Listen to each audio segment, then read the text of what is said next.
first of all, welcome. Thanks for joining us. My name is Amrik. I am the Director of Customer Success at Debility, the makers of the SurveyCTO data collection platform, and we'd like to welcome you to this installment of our webinar series. We're here today to learn how to improve phone survey response rates. Many SurveyCTO users have tried moving operations to phone surveying, and one of the differences from face-to-face surveys that many will note is lower response rates. Today we have guests from IDinsight here to share some insights about phone surveys in general, but in particular, they have some advice for us about boosting response rates. If you're not familiar, IDinsight are a global advisory, data analytics, and research organization. The team at IDinsight have been using SurveyCTO for a few years now, so are generally quite expert with the platform. Before we get started with our presentation, firstly, I have shared a few links related to our presentation in the chat, but don't worry about those in particular. We will share these links as well as a recording and a copy of the consolidated presentation with all of you in a day or two from now. So you'll all get this in an email. Don't worry about access to these materials during the presentation. Just enjoy the presentation and take note of the questions that you'd like to ask.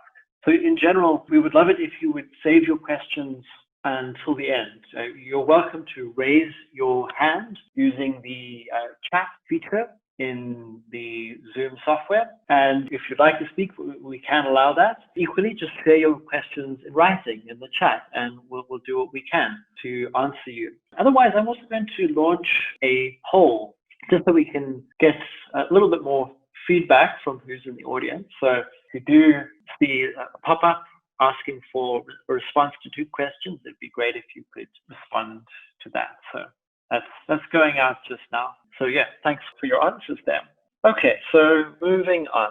And before I hand over to our guest, I'll briefly mention the Safe People and Data Initiative. The Safe People and Data Initiative has been launched by the team at Debility, and it's something that we'd like to grow through your participation and support.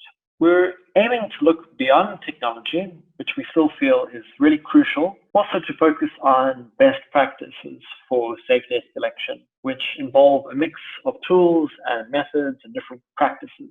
We'd love to hear from you about how you're adapting and changing your work. If the changes that you are making fall inside the scope of this initiative, if that's something you'd like to share with us and other SurveyCTO users, please would you get in touch. Take a look at the homepage of the initiative so you can learn a little bit more about what it's about. You can just do that here by visiting the URL, which is below. At Debility, we realize that organizations who successfully make this transition to phone surveying in 2020 will probably be reluctant to swap back to normal operations, coordinating the movement of hundreds of enumerators to the homes of program beneficiaries and research subjects. Perhaps that's also something that our guests might comment on from an IDinsight perspective in terms of the future of data collection, whether that's going to be telephonic, whether there's still a place for face-to-face. And I'm sure there is. It just really depends on the setting, scope for that. Okay, so without holding up our presentation any further, I would like to hand over to our guests, who will first provide an overview of what they'll be talking about. So please welcome Abhilash Biswas and Mitali Mathur. Abhilash is a senior associate and Mitali is an associate, and both work out of IDinsight's New Delhi office. Right, well, that's it for me. Abhilash, I think you are going to control the slides. So whenever you're ready, take over the screen share. Great. Thanks a lot for the introduction, Amri. Screen. Amri, can you confirm that you can hear me fine and you're able to see my screen? I can. And equally, in the audience, if you are experiencing any technical difficulties, just let us know. It would be great if you could just make us aware of any break. But also, don't worry. As I said, the presentation is being recorded. If you are experiencing any issues on your end, you will always be able to review the presentation at a later date. So, please take it away, Abhilash. Great. Thanks, Amrik, for the introduction. So before I start, I want to take a moment to thank the team at Gobility for not just hosting us this evening, but also for making these amazing tech improvements in response to the pandemic, which has helped organizations like us across the globe to use a variety of new tech-based interventions, such as call plugins, case management features to better our data collection and keep our quality high on the face of this pandemic. So thanks a lot, guys. Jumping right in, basically, as Amrik mentioned, we at IDinsight have this mission to generate data-driven evidence for policymakers to base their decisions on, such that the potential for impact is maximized. Now, me and Mitali, a line about our team. Me and Mitali work at the Data on Demand team at IDinsight. At this team, we are basically obsessed with the problem statement that data collection is expensive, it's time-taking, hence infrequent, and sometimes suffers from a lot of data quality problems. And how can we mitigate that? How can we make data collection faster, cheaper, and of high quality? And the way we do that is by using a bunch of innovations, both processes and tech, that target each aspect of data collection, try to make improvements in those areas. We have been able to do 30 phone surveys since January across our different offices. And in India, we have been able to respond to the pandemic by shifting to phone surveys to collect crucial data from the population, the challenges they are facing in the lockdown, such that relief decisions can be better targeted. So basically, jumping right into research, here's the problem statement. We can call only those people who own a phone. Even when you own a phone, you may or may not pick up. Even when someone picks up, they may or may not consent to a survey. And even if they consent to a survey, they may or may not stay engaged throughout the process of the survey, which might hamper data quality. These are a range of challenges which basically limit the number of respondents that we can reach and hence discourage a lot of researchers from using phone surveys as a medium of data collection. What we are trying to do here is to answer some of these questions and to try and mitigate these challenges such that we are able to reach a large section of the population via the phone, hence by increase the take-up of phone surveys, which are a much faster and cheaper medium of collecting data. We are looking into certain quality indicators such as how non-phone owning population differ from phone owning population, how non-responders over the phone differ from responders. But at the same time, we are taking a deep dive into each part of the execution of a phone survey, right from beginning to end, and try to see what all innovations, what all methodological improvements that we can do in each of these parts to mitigate the challenges that are there with phone surveys and increase the response through phone surveys. Our learnings have basically come through a variety of ways. We have engaged in field experiments where we have some research questions, we try to answer some of them in an experiment, try to come back to the drawing board, iterate and go back. Using these learnings, we have been able to do a bunch of phone surveys, which further enriched our learnings on how to do phone surveys. At the same time, we have been looking into literature on what researchers have done when they have used phone surveys to collect data. And we are also learning from other organizations, looking into their best practices and methods. In this presentation, we're going to provide different kinds of evidences and learnings. For some of the questions where it was possible to randomize, we have some randomized experiments. So we're going to share some database evidence from that. For some of the process innovations, we're going to share some qualitative learnings on how we innovated on some of these processes. And at the same time, we would try to give observational evidence from the other phone surveys that has happened in Africa as we go through this presentation. So before I start, I want to give a caveat that we don't want to really in no way say that, hey, these are the results that apply for any phone survey that we would do. We understand that we can't generalize this. There is a lot of contextual evidence that are tied to these results. However, what we want to really get to is that, look, these are some of the questions that really impact how efficient and effective your phone surveys is. And really, we want to make sure that we try and ask these questions and find answers to these questions whenever we are trying to do a phone survey. So with that note, here's how the presentation is going to look like. I'm going to start with callback protocols. So, okay, you have a list of phone numbers. What can you do to ensure that a majority of them pick up the phone? That's really the first step. Once someone picks up the phone, what can we do to make sure that they remain engaged throughout the process? That's the next section. And then towards the end, we're going to talk about two specific aspects. One is like our experiments in trying to ensure that how can we reach a higher proportion of women over the phone in rural Indian context, and how have we been managing, what are the systems that we are using to manage these phone surveys at scale. So I'm going to start with callback protocols. When we started from a place where we wanted to understand, okay, what are the questions that we want to be asking? So to test the waters, we did like 2 sets of random pilots where we randomly sampled 100 households in Jharkhand, India, just gave those numbers to enumerators and like no specific instructions, but telling them that, okay, just try multiple times to call these households and try and conduct the survey with them. There were 3 basic things that we learned from this pilot. One is that we got really low response rates. We got 25 and 36% in each of the pilots.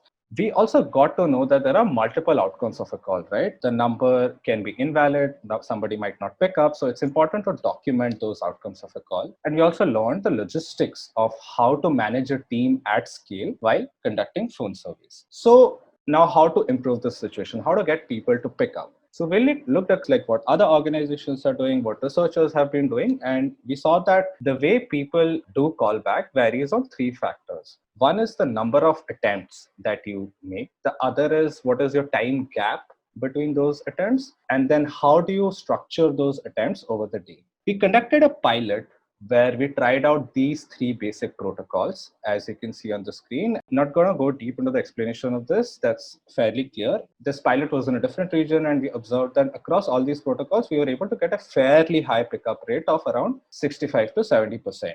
Which was really encouraging. Then we settled on protocol 2, which is basically 7-attempt protocol. This is essentially what the protocol looks like, which is that it's a cyclical process where we try out once in the morning, if not reached, or then try out again in the afternoon and then in evening, and then again in next day morning, up to 7 attempts. So that's the protocol we have adopted in all our phone surveys.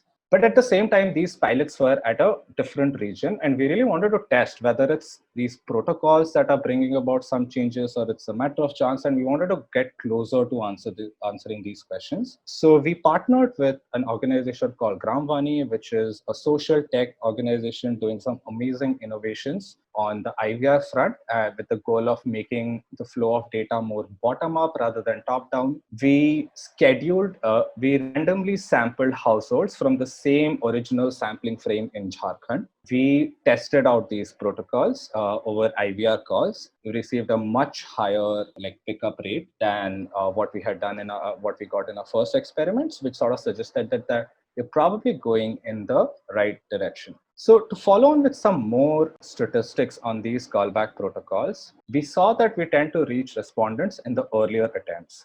We saw that as we keep making more attempts, there are diminishing returns to each subsequent attempt. So we settled at 7 attempts, but again, this is something that every organization has to take a decision on its own on at what point of this curve does it make sense to stop for them. We also wanted to understand how the pickup rates get affected at different times of the day. In our data, in our context, we found that morning and afternoon calls most effective, with morning calls being slightly higher than afternoon calls. Evening calls weren't really that effective. Again, want to share some observations from our surveys in Uganda where they wanted to target a very specific respondent in the household. In all of these or most of these surveys, we wanted to talk to the head of the household or the female head of the household. But over there, they wanted to target a very specific person of occupation. And in some of those cases, evening calls worked out better. So I think this is also an important data point to observe when we are trying to structure out those calls. So summarizing this section, basically the question we want to get into is, in this context, what is the structure to my callback protocol that I can build that gives me the maximum chance of a phone pickup? And this is an important question to ask, and there are various reasons that affect this. Again, this is context rooted, so it's important to keep asking this question. So handing it over to Mitali. Great, thank you. So as Abhilash mentioned, it is really important to first answer the question, how do we even get people on the phone? But a good follow-up question to that is, once we get people on the phone, how can we ensure that they stay engaged and stick through the duration of the phone survey? So with this in mind, we took a look at a few different factors that we think are relevant to engagement. So the first factor that we looked at specifically was about enrollment and whether or not it was important that our organization had previously visited the household and collected these phone numbers. Many of the surveys that we have done are actually based on phone numbers of households whom we have previously visited. This is true for a lot of our phone surveys in India and Africa in particular. But for one survey in India, we were given a sample of phone numbers from an external organization. And when we looked at number of households who actually did pick up the phone, we found that the refusal and consent rates were actually pretty similar amongst the households who IDinsight had previously visited and the new households we had received from this other organization. And so this is a really promising finding that perhaps improving the pickup rates is a very important prior question, but it is important to note that once we do have people on the phone, perhaps the in-person survey beforehand isn't as relevant from this particular finding. We did notice, however, that in some of the cases where we received phone numbers from other organizations, that the pickup rate was slightly lower due to some invalid phone numbers, etc. But we do think that the overall conclusion about in-person enrollment is very insightful. Another research question relates to how long we can feasibly request people to stay on the phone with us. And we know that this is a question that many other organizations have also sought to answer. As you can see from an array of a couple of phone surveys we've done, we have been averaging roughly 20 minutes of call duration.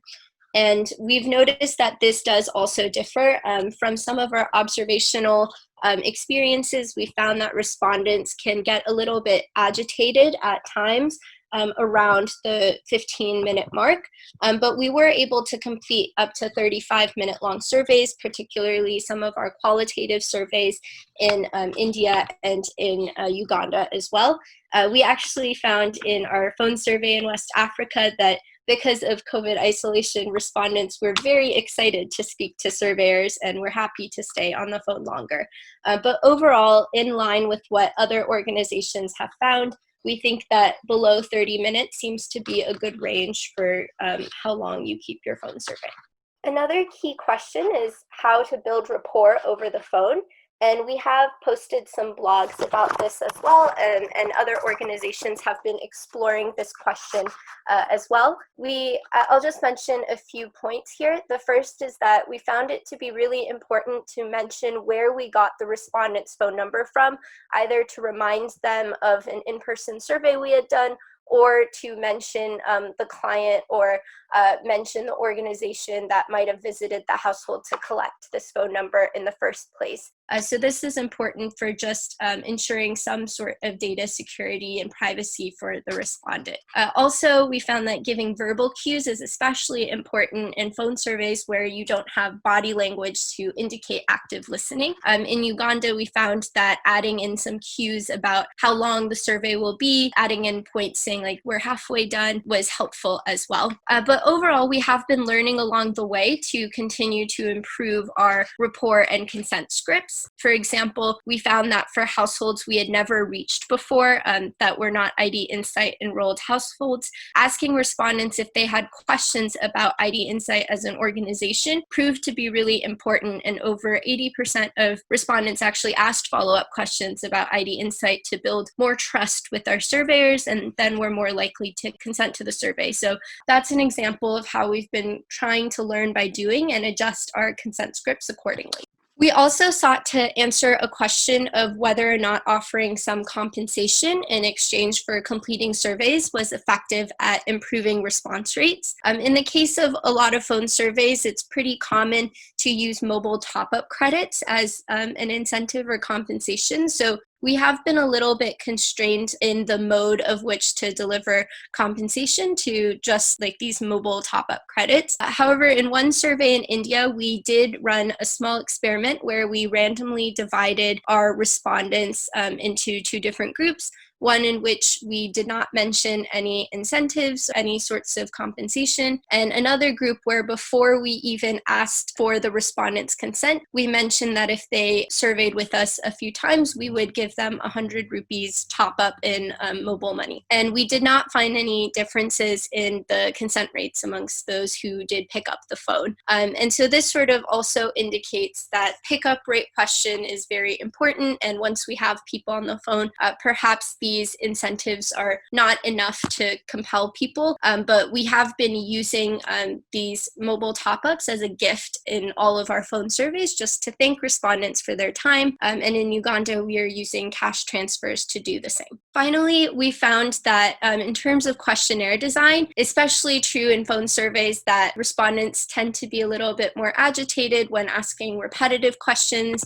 For example, we experienced some feedback about this from our survey team with consumption-related questions. We also found that clarifying a recall period was really important, and we used examples like saying, for example, a week in May to help ground the overall question and time frame. In one of our pilots, before COVID in particular, we did try asking an array of different sensitive questions to respondents, and we found the overall refusal rates for some of these sensitive questions were a little bit lower. In particular, we asked questions about identification and about finances, and we didn't seem to find many refusals, but in the survey in India, we did find a few more refusals for questions related to sexual activity and sexual behavior. But again, this is contextual and highlights the importance piloting question framings. In Uganda, in our survey with refugee communities, we were able to discuss household conflict over the phone, as that is also a topic that is discussed more frequently and more normalized. But overall, just to conclude this section, we found that in order to keep respondents engaged, it is important to carefully design your scripts and framing. A lot of this can be learned through piloting some of your questions. And overall, we found that keeping surveys to a reasonable time is pretty efficient, is helpful for decreasing the chances that respondents will be agitated midway through. So the next topic we'd like to discuss is about reaching women over the phone in particular. In many areas in which we survey, men are more likely to own phones compared to women, but it's important to incorporate the voices of women in the surveys we conduct. We did try a couple of things, and we're continuing to experiment and learn from other organizations. One of the first things we tried was playing around with different scripts to request to pass a phone. So for one of our phone surveys in West Africa, we tried out two different scripts, one where we asked directly if we could speak to a woman in the household, and one in which we added a little bit more context and also recognized and affirmed different forms of authority in the household. But we did not find that the pass rates differed too much in between these different scripts. But again, this is something that might be contextual based on the norms in the communities in which you are surveying. In India, in one of our early surveys, we found that the refusal rate to pass the phone to women was actually quite high, and the pass rate was quite low. And so in the next round of the survey, we tried to implement a strategy which we called warm-up questions, which were essentially questions that we could ask the male respondent prior to the request to pass the phone to a woman in the household. And these were questions where it didn't really matter to us who the respondent was. So these were,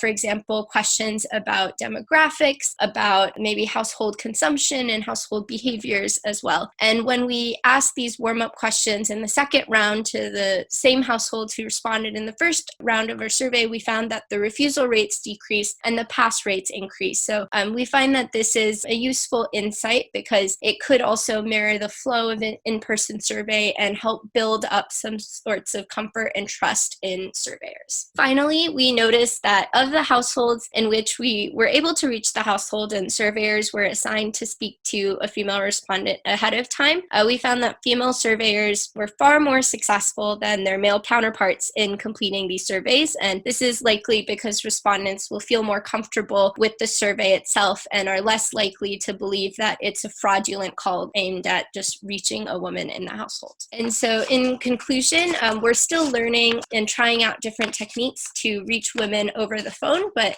we found so far that using these warm-up questions and hiring female surveyors can be useful tools to improve the chances of reaching women over the phone.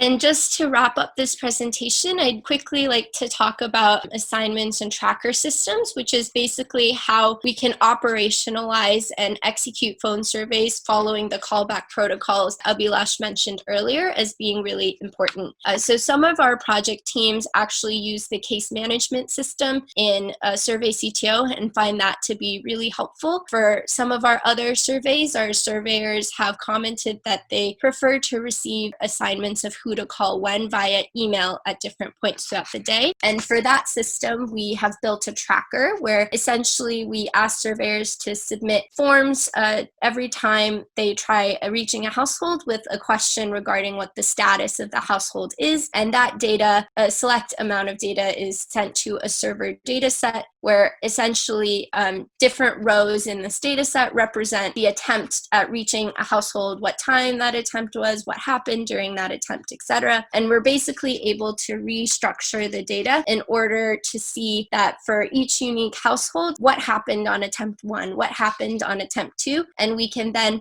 pull the final status. So for example, if nobody picked up the phone the first time we tried calling, but the second time we were able to complete the survey, the final status would show complete. And so this tracker system updates automatically in Google Sheets, but for some surveys, we've linked it to Google Data Studio as shown here, or through an R-Shiny dashboard. In some cases, it really depends on the survey style and field team. Sometimes our field team filters the tracker themselves and can figure out who to call when. And for some of our surveys, which are of larger scale, we built a system to automatically filter this Google Sheet and automatically send assignment emails to surveyors. But overall, we find that it is important to manage the callback protocol, especially because unlike in-person survey where you're just given different locations to go to, you might have to call the same household at different points during the day based on your callback protocol. So we do think it's important to operationalize. And so in conclusion, we are continuing to improve our understanding of phone surveys, and we've shared with you all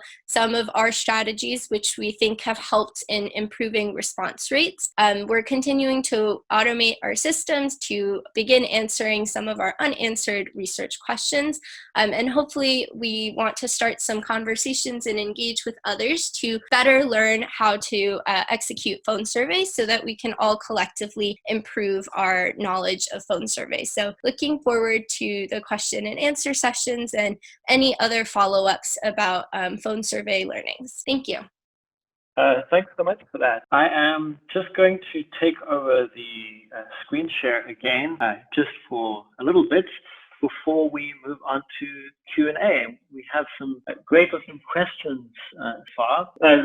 Just before we do get to Q&A, what I would like to do is share a little bit about upcoming webinar events. So hopefully you can see my screen again. Hopefully I've been able to successfully transition. I'd like to share with you a little bit about the webinar we'll be convening at the end of October. We'll be speaking with a member of the Oxfam team. As you're probably aware, Oxfam are at the forefront of poverty of interventions around the globe, and that frequently involves working across language context, and that can involve different country offices where different languages are spoken, enumerators, beneficiaries, and local partners, all of whom are important data sources.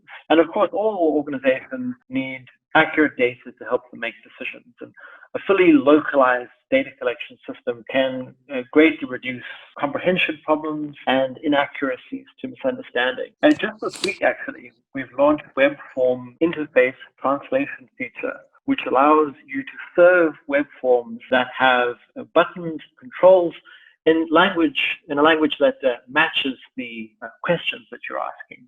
So Oxfam are early adopters of this functionality, having moved quickly to localize SurveyCTO web forms into Arabic and Burmese. They have other languages that they want to support as well. Those two translations are also available, shared by the Oxfam team. So if you are surveying in any context where either language is relevant, those are available. So amongst the links that we'll share with you following up on this event, we'll also share a blog post with a registered link for this webinar. But if you are collecting data using web forms across multilingual context, you may find this webinar event useful to you.